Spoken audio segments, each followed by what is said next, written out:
یہ کہنا تو تھوڑا سا مشکل ہے ہمارے لیے بھی، لیکن جس حد تک ہم دیکھتے ہیں کہ کہیں نہ کہیں ایک حد تک جو ہے وہ علمی جو ضرورت ہے وہ نوجوانوں میں اس چیز کو پروان چڑھانے کی ہم کوشش اپنی طرف سے پوری کرتے ہیں.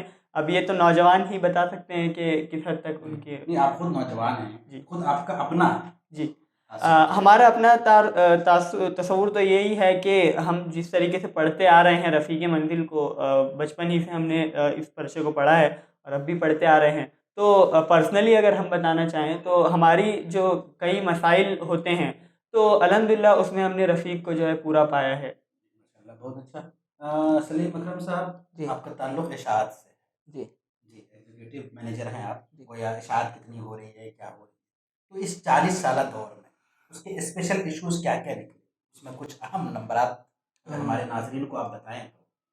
جی اس میں جو ہے ہر سال جو ہے ایک نہ ایک اسپیشل ایشو نکلتا ہے. ابھی 2018 اور 2021 میں جو ہے ایک ادبی اشاعت کے نام سے جو ہے ایک اسپیشل ایشو نکلا ہے. اس کے علاوہ اس سے پہلے جو ہے مختلف طرح کے اسپیشل ایشوز نکلے ہیں، جیسے شخصیت کا ارتقاء سے ریلیٹڈ. اس کے علاوہ جو ہے تعلیم سے ریلیٹڈ بھی اسپیشل ایشو نکلا ہے. اس مہینے آپ لوگوں نے کیا پلان کیا ہے؟ سنا کچھ رفیق منزل نے کچھ خاص پلان کیا ہے طلبہ کے لیے، وہ پلان کیا ہے؟ اصل میں ہمارا ایک کیمپین ہم لوگ شروع کیے ہیں. رفیق منزل کا جو ہے آل انڈیا سبسکرپشن کیمپین ہے ہمارا. اس میں پورا کا پورا ہمارا ٹارگیٹ جو ہے سبسکرپشن کرانا ہے پورے انڈیا میں. تو اس میں جو ہے ہم لوگ مارچ 1 to 31 ایک ماہ رفیق کے نام سے ہے جو ہے ماہ مارچ کو ماہ رفیق کے نام سے جو ہے ہم لوگوں نے ایک کیمپین کو شروع کیا ہے. اس کے اندر ایک ہم لوگوں نے تھیم بھی رکھا ہے، ٹیکنالوجی کے دور میں مطالعہ.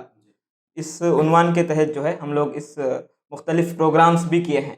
ایک تو تمام چند مقامات سلیکٹ کیے ہیں، اس میں ہم لوگ ٹیبل ٹاک ڈسکشنز رکھیں گے انشاءاللہ.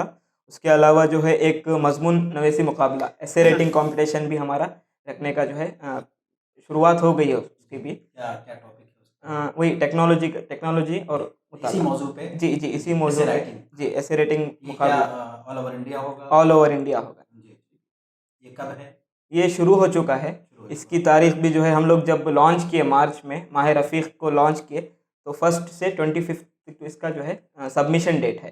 اپریل 10 کو جو ہے ہم لوگ اس کو آن لائن ہمارے رفیق کے سوشل میڈیا گروپس میں جو ہے اس کا لانچ کریں گے. بہت اچھا. اور کوئی خاص چیز اس پرچے کے حوالے سے؟ خاص چیز یہی ہے کہ یہ طلباء کا ترجمان ہے. طلباء اور نوجوانوں کے ذریعے نکلتا ہے اور طلباء اور نوجوانوں کے لیے ہے. اور طلباء اور نوجوانوں کی جو علمی ضروریات ہے وہ انشاءاللہ اس سے پوری ہو سکتی ہیں. تو آپ تمام طلباء سے یہی گزارش ہے کہ آپ لوگ جو ہے اس کا سبسکرپشن کرائیں. بہت اچھا. بہت اچھی تھیم بتائی، ڈیجیٹل دور میں مطالعہ. اس وقت حقیقتاً مطالعے کے رجحان میں جو کمی ہو رہی ہے وہ ہم سب محسوس کرتے ہیں. اس کو دور کرنے کے لیے کیا کیا جا سکتا ہے؟ اس کو دور کرنے کے لیے یہ جو سوال ہے یہ اصل میں بہت اہم ہے. تو اس میں یہی چیزیں ہو سکتی ہیں کہ اس طرح کے جو رسالے ہیں، ہم اگر مطالعے کی بات کرتے ہیں تو ہمارے ذہن میں ایک چیز یہ آتی ہے کہ ہم کتابوں کا مطالعہ کرائیں. تو اب جو جس طریقے سے یہ سوشل میڈیا کا دورہ ہے، ہم یہ دیکھ رہے ہیں کہ ساری چیزیں ایک دم آسانی سے دستیاب ہیں. ہمیں کچھ چاہیے ہوتا ہے تو ہم سوشل میڈیا پہ سرچ کر لیتے ہیں اور اسے لے آتے ہیں فوراً. لیکن وہیں جو ہے انسان کی ذہنی نشو و نما جو ہے وہ مطالعے سے پوری ہوتی ہے اصل میں. تو مطالعے کو جب ہم بیان کرنا چاہ رہے ہیں تو مطالعہ یہ ہو سکتا ہے کہ ہم ایک دم فوراً جو ہے کتاب کا مطالعہ لوگوں سے اگر یہ کریں تو کہیں نہ کہیں انسان کی فطرت وہ ہے کہ اس کے بعد باہر آتا ہے اور پھر وہ کہتا ہے کہ بھائی پڑھنے سے تھوڑا سا کتراتا ہے، کتابیں موٹی موٹی دیکھ کر تھوڑا سا ڈر لگتا ہے. تو اس کے لیے ایک چیز یہ بہتر ہو سکتی ہے کہ ہم اخبارات کا، اس طرح کے جو چھوٹے چھوٹے رسالے جو نکلتے ہیں ان کا مطالعہ کریں. دھیرے دھیرے پھر اس کو کتابوں کی طرف ہم بڑھیں. تو اس کے لیے یہی بہتر ہو سکتا ہے کہ اس طرح کے جو چھوٹے چھوٹے رسالے ہیں ہم ان کو پڑھنا شروع کریں، ان کا مطالعہ کرنا شروع کریں. اور پھر دھیرے دھیرے وہ جو ہے دور اگر ہم چاہیں تو اس کو تبدیل کر سکتے ہیں اسی کے ذریعے. پھر ہم کتابوں کے مطالعے کی طرف بڑھیں اور دیگر مطالعے کی طرف ہم بڑھ سکتے ہیں. یہ شوق کیسے دلائیں گے؟ ان کے اندر شوق کیسے پیدا کریں؟ شوق اسی طرح پیدا کیا جا سکتا ہے کہ ان کے جو مسائل ہیں یا پھر وہ جو پڑھنا چاہتے ہیں ان کا جو انٹرسٹ ہے، ایریا آف انٹرسٹ جو ان کا ہے، ہم ان ایریا آف انٹرسٹ کو جو ہے اپنے شماروں میں، اپنے رسائل میں اور اخبارات میں یا کتابوں میں بھی وہ ساری چیزوں کو شامل کریں. تو جب انسان کا ایریا آف انٹرسٹ اس کو سامنے دکھائی دے گا، رسائل کے ذریعے دکھائی دے گا، کتابوں کے ذریعے دکھائی دے گا، تو انسان ایک آئینہ محسوس کرے گا کہ میں جو چاہتا ہوں وہ سامنے مجھے دکھ رہا ہے. تو ہم اسی طریقے سے جو ہے مطالعے کو بھی لوگوں میں اس کو پروان چڑھانے کی کوشش کر سکتے ہیں، بالخصوص نوجوانوں میں. کیا آپ کو نہیں لگتا ہے کہ مطالعے کی جو کمی ہو رہی کتابوں سے دوری، اس کی ایک وجہ یہ بھی ہے کہ جو نوجوان جس طرح دیکھنا چاہتا ہے، ہوں. ہماری میگزین جس اسٹینڈرڈ کی ہو، جو اس کا آؤٹ لک ہو، جو چیزیں ہوں مشمولات کے علاوہ، اس میں بھی ہم کہیں پیچھے ہیں. ہاں بالکل ہو سکتی ہیں یہ چیزیں. چیزیں تو دونوں ہی طرف ہیں، تو یہ چیز بھی ایک طرح سے اگر دیکھی جائے تو کمی ہو سکتی ہے کہیں نہ کہیں. ہم یہ تو نہیں کہہ سکتے کہ پوری طرح سے ہم 100% یہ کر رہے ہیں، لیکن یہ ہے کہ کوشش تو ایک ہونی چاہیے. اور اس میں ایک چیز جس طریقے سے آپ نے یہ بھی کہا کہ وہ جس طریقے سے دیکھنا چاہتے ہیں نوجوان، تو ہمیں اسی طرح کا کنٹینٹ، اسی طرح کا آؤٹ لک، اسی طرح کا کور سٹوری وغیرہ یا پھر کور پیج ہم اس طرح سے ڈیزائن کریں جیسا وہ چاہتے ہیں. تو اس کے لیے یہی بہتر ہوگا کہ نوجوان خود سجیسٹ کریں. تو یہ جو چیز ہے یہ دو طرفہ ہے، کچھ کمیونیکیشن ان کی طرف سے ہوگا، کچھ ہماری طرف سے ہوگا. ہم لوگ بات مطالعے کی کر رہے ہیں اور نوجوانوں کے متعلق. جی. اس میں ایک مسئلہ اور اہم مسئلہ لینگویج کا ہے. آج جو ہماری نسل ہے، نیو جنریشن ہے، وہ نہ اردو سمجھتی ہے اور نہ انگریزی سے واقف ہے. تو اس پس منظر میں کیسے ان کو ہم کتابوں سے قریب کر سکتے ہیں؟ اس آپ کا کا اوپینین کیا ہے اس سلسلے اس سلسلے میں ہمارا پرسنل اوپینین تو یہی ہوگا کہ مطالعہ جو ہے وہ کوئی ایک خصوصی کسی ایک زبان میں ہو تو زیادہ بہتر ہے.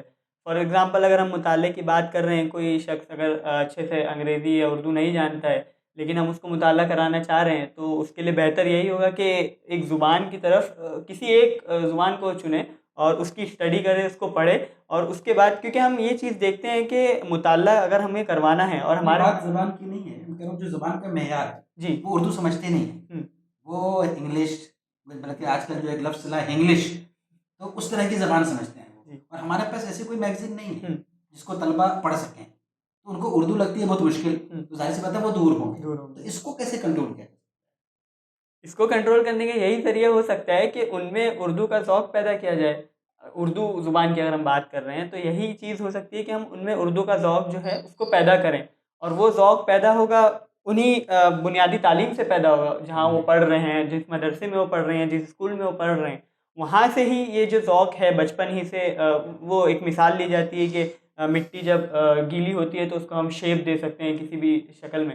تو وہیں سے جو ہے اس چیز کا کام ہو سکتا ہے کہ بنیادی جو ان کی تعلیم ہے اس میں اس چیز کو شامل کیا جائے اور بہترین انداز میں شامل کیا جائے، تاکہ آگے چل کے اس طرح کی چیزیں ہمیں فیس نہ کرنی پڑیں. بہت شکریہ ناظرین. آج ہم بات کر رہے تھے ڈیجیٹائزیشن کے دور میں مطالعے کی کتنی ضرورت ہے، اور خاص طور پر جو میگزین ہے، اور اس میں بھی خاص طور پر جو میگزین ہماری نیو جنریشن کے لیے ہے، طلبہ کے لیے ہے، وہ ان کی کتنی بڑی ضرورت ہے.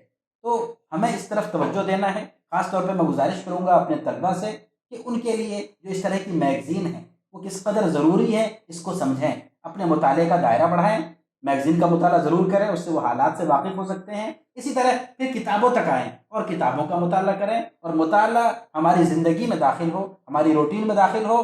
اس طرح جو گیپ ہے اس کو ہم پورا کر سکیں گے. اسی کے ساتھ ہم سب کو دیجیے اجازت. بہت بہت شکریہ. جزاک اللہ.